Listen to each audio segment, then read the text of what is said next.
Hello everyone, welcome you all. आज हम class 11 की द लिविंग वर्ल्ड चैप्टर जो है उसको स्टडी करने वाले हैं। इसमें सबसे पहले इंट्रोडक्शन वाला पार्ट आता है हमारा, जिसमें है व्हाट इज़ लिविंग। लिविंग की क्या क्या कैरेक्टरिस्टिक हो सकती हैं और उनकी प्रॉपर्टीज़, इन सब के बारे में हम अभी पढ़ने वाले हैं। तो सबसे पहले है कि लिविंग क्या है, जिसके अंदर ग्रोथ हो, मेटाबॉलिज्म हो, रिप्रोडक्शन कर सके वो, सेलुलर ऑर्गेनाइजेशन हो, मतलब कि सेल मिलजुल के काम कर रहे हों, और उसके अंदर कॉन्शियसनेस हो। ये सारे फीचर्स जो हैं ये डिफाइन करते हैं लिविंग को। अब हम इसकी प्रॉपर्टीज़ की बारे में बात करते हैं। तो इसकी जो प्रॉपर्टीज़ हैं लिविंग की, वो एक डिफाइनिंग प्रॉपर्टीज़ हो सकती है और दूसरी नॉन डिफाइनिंग हो सकती है। डिफाइनिंग प्रॉपर्टी वो होती है जो कि हर एक लिविंग के अंदर होगी और जितनी भी नॉन लिविंग होगी उसके अंदर एब्सेंट होगी। सारे लिविंग के अंदर प्रेजेंट होगी और नॉन लिविंग के अंदर एब्सेंट होगी। ये एक डिफाइनिंग प्रॉपर्टी है। तो डिफाइनिंग प्रॉपर्टीज़ के अंदर आ जाता है मेटाबॉलिज्म, सेलुलर ऑर्गेनाइजेशन, कॉन्शियसनेस, और नॉन डिफाइनिंग प्रॉपर्टीज़ के अंदर आती है ग्रोथ एंड रिप्रोडक्शन। अब हम कुछ की पॉइंट्स के बारे में देखते हैं कि हमारा जो चैप्टर स्टार्ट होता है उसमें सबसे पहले जो की पॉइंट्स दिया हुआ है वो है एक साइंटिस्ट के बारे में, that is the Ernest Mayr. यहाँ से कभी कभी क्वेश्चन आ जाता है नीट में। तो बेसिकली ये जो भी लेक्चर्स हैं वो नीट ओरिएंटेड हैं। तो यहाँ पे सबसे पहले हम देखते हैं अर्नेस्ट मेयर जी के बारे में। अर्नेस्ट मेयर जो है, इन्होंने प्रपोज किया था बायोलॉजिकल स्पीसीज़ कॉन्सेप्ट को, कि जो न्यू स्पीसीज़ हैं वो कैसे बनते हैं, कैसे फॉर्म होते हैं। इनको डार्विन ऑफ 20th सेंचुरी कहा जाता है। तो पहला जो ये था, इनको डार्विन ऑफ 20th सेंचुरी कहा जाता है। और दूसरा, इनको 3 प्राइजेस मिले थे, Balzan prize, the international prize for biology and the Crafoord prize. इसलिए इनको the triple crown of biology भी कहा जाता है। अब हम बात करते हैं कुछ डिफाइनिंग और नॉन डिफाइनिंग जो फीचर्स या प्रॉपर्टीज़ जो हमने बताया था उसकी डिस्कशन करते हैं। तो सबसे पहले हम नॉन डिफाइनिंग प्रॉपर्टीज़ को देखते हैं। इसमें आता है सबसे पहले ग्रोथ। अब ग्रोथ 2 तरह से हो सकती है, या तो इंक्रीज इन मास हो सकता है या इंक्रीज इन नंबर हो सकता है। और ग्रोथ की अगर हम बात करें तो ग्रोथ जो है ये एक नॉन डिफाइनिंग प्रॉपर्टीज़ है, क्योंकि ग्रोथ जो है इसको 2 चीज़ों में क्लासीफाई किया गया है। पहला है इंट्रिंसिक ग्रोथ और दूसरा है एक्सट्रिंसिक ग्रोथ। जो इंट्रिंसिक ग्रोथ होती है वो inside of the body of the organism होती है, अंदर से। ये एक डिफाइनिंग प्रॉपर्टी हो सकती है। अब ग्रोथ में भी एक इंट्रिंसिक प्रॉपर्टी जो है, इंट्रिंसिक ग्रोथ जो है ये एक डिफाइनिंग प्रॉपर्टी है। लेकिन इसकी जो एक्सट्रिंसिक ग्रोथ है ये नॉन डिफाइनिंग है, क्योंकि ये आउटसाइड वाली ग्रोथ है। और आउटसाइड वाली ग्रोथ तो कोई सी भी हो सकती है, जैसे कि चट्टानों के ऊपर धूल का जमना, तो ये तो एक्सट्रिंसिक ग्रोथ हो सकती है। तो ये एक नॉन डिफाइनिंग प्रॉपर्टी होगी, क्योंकि ये नॉन लिविंग के अंदर भी है। और इसके बाद हम बात कर रहे हैं रिप्रोडक्शन की। तो रिप्रोडक्शन 2 तरह की हो सकती है, सेक्सुअल एंड एसेक्सुअल। जो नॉन डिफाइनिंग प्रॉपर्टी होती है, क्योंकि सारे लिविंग ऑर्गेनिज्म जो है वो रिप्रोड्यूस नहीं करते हैं।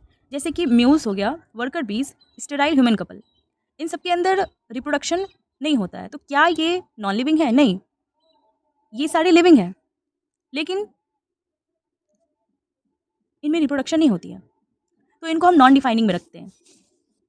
अब हम रिप्रोडक्शन में कुछ देख लेते हैं, जैसे कि फंजाई हो गया, इसमें स्पोर्ट्स फॉर्मेशन से रिप्रोडक्शन होती है। उसके बाद आता है यीस्ट एंड हाइड्रा, इसमें बर्डिंग होता है। इसके बाद आता है प्लानेरिया। प्लानेरिया में ट्रू रीजनरेशन देखने को मिलता है। अमीबा और पैरामीशियम में बाइनरी फ्यूजन होता है। और fungi, filamentous algae, protonema of mosses, इसमें फ्रैगमेंटेशन देखने को मिलता है। अब तीसरी जो प्रॉपर्टी थी, यहाँ पे ग्रोथ हो गई, रिप्रोडक्शन हो गई, ये नॉन डिफाइनिंग वाली हो गई। अब हम बात करते हैं डिफाइनिंग प्रॉपर्टीज़ में। डिफाइनिंग प्रॉपर्टीज़ में यहाँ पे पहले आता है कॉन्शियसनेस। कॉन्शियसनेस एक डिफाइनिंग प्रॉपर्टी है, क्योंकि हमारे पास हम जो ऑर्गेनिज्म है, हमारे पास ये एबिलिटी होती है कि हम किसी भी स्टिमुलस के टुवर्ड रिस्पॉन्ड कर सके। तो ये सबसे अच्छी डिफाइनिंग प्रॉपर्टी होती है किसी भी लिविंग की, कॉन्शियसनेस। क्योंकि अगर कोई हमें चाटा मार रहा है तो उसकी तरफ हमारी कुछ ना कुछ रिस्पॉन्सेज होंगी। जैसे प्लांट्स होती है, कुछ प्लांट्स जो होती हैं जिनको टच मी नॉट कहते हैं आप, उसमें अगर उसको टच करते हैं तो वो श्रिंक हो जाता है। तो उसकी कुछ ना कुछ प्रॉपर्टी है, कॉन्शियसनेस प्रॉपर्टी है, जो ये दिखाते हैं टुवर्ड किसी भी स्टिमुलाई। अब यहाँ पे आपको सही से दिख नहीं रहा होगा कि ह्यूमन्स जो होती है उनके पास सिर्फ सेल्फ कॉन्शियसनेस होती है। मतलब कॉन्शियसनेस एक डिफाइनिंग प्रॉपर्टीज़ है। और क्या सेल्फ कॉन्शियसनेस एक डिफाइनिंग प्रॉपर्टी है?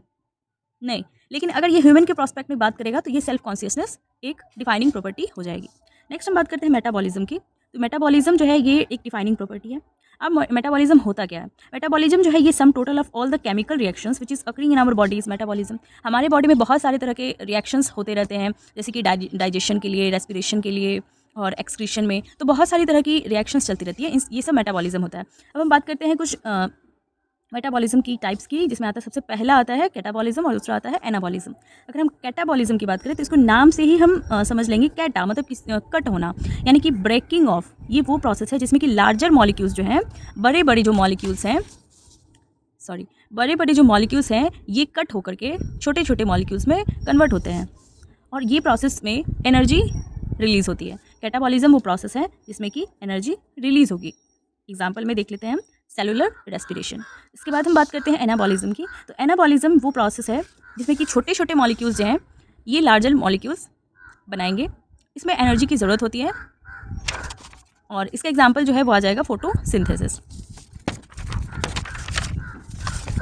नेक्स्ट अगर हम बात करें सेलुलर ऑर्गेनाइजेशन की, तो इसमें स्ट्रक्चरल अरेंजमेंट होती है कंपोनेंट्स की सेल के अंदर, और ये सारे कंपोनेंट्स जो हैं ये एक दूसरे से मिलके और ये लाइफ की जितनी भी प्रोसेसेस होती हैं वो सारी करती हैं।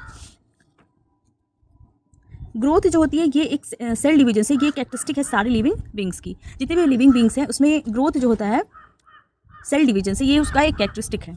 प्लांट की ग्रोथ और एनिमल की ग्रोथ के ऊपर बात कर लेते हैं। तो प्लांट की जो ग्रोथ होती है वो अनलिमिटेड होती है और लोकलाइज्ड होती है, वही एनिमल की जो ग्रोथ होती है वो लिमिटेड होती है और डीलोकलाइज्ड होती है। अब हम डाइवर्सिटी इन लिविंग वर्ल्ड जो है इसकी कुछ पॉइंट्स के बारे में देखते हैं। जैसे सबसे पहले यहाँ जाता है बायोडाइवर्सिटी क्या होती है। बायोडाइवर्सिटी होता है टोटल नंबर ऑफ ऑर्गेनिज्म जो हमारे अर्थ पे प्रेजेंट है, ये बायोडाइवर्सिटी है। और अभी तक जो नंबर ऑफ स्पीसीज नोन और डिस्क्राइब्ड है वो 1.7 to 1.8 मिलियन है। नाउ बाइनोमियल नोमेनक्लेचर, ये बाइनोमियल नोमेनक्लेचर कौन से साइंटिस्ट ने दिया था? कैरलस लिनियस जी ने। इसके अंदर दो चीज़ें आती हैं, एक आता है जीनस और दूसरा आता है स्पेसिफिक एपिथेट। ये जो जीनस होगी ये कैपिटल लेटर से स्टार्ट होगी और जो स्पेसिफिक एपिथेट है ये स्मॉल लेटर से स्टार्ट होगी। एग्जाम्पल में देख लेते हैं, जैसे कि होमो सेपियंस है, जो हम ह्यूमंस हैं उनका जो साइंटिफिक नेम है वो है होमो सेपियंस। इसमें होमो जो है पहला लेटर जो है ये किससे स्टार्ट होगा? कैपिटल से, और दूसरा स्मॉल से स्टार्ट होगा। पहला वाला क्या है? जीनस है और दूसरा स्पेसिफिक एपिथेट है। कुछ रूल्स के ऊपर बात कर लेते हैं। बाइनोमियल नोमेनक्लेचर में कुछ ना कुछ रूल्स होना चाहिए किसी भी स्पीसीज़ के बारे में, मतलब उसको लिखने के लिए कैसे लिखा जाता है, उसको कैसे पढ़ा जाता है, उसके लिए कुछ रूल्स होने चाहिए। जैसे कि उसकी ओरिजिन लैटिन होनी चाहिए। अगर उसको हम हाथ से लिख रहे हैं, हैंड रिटन है, तो वो अंडरलाइन होना चाहिए सेपरेटली। और अगर वो प्रिंट हो रहा है तो इटैलिक्स में होना चाहिए।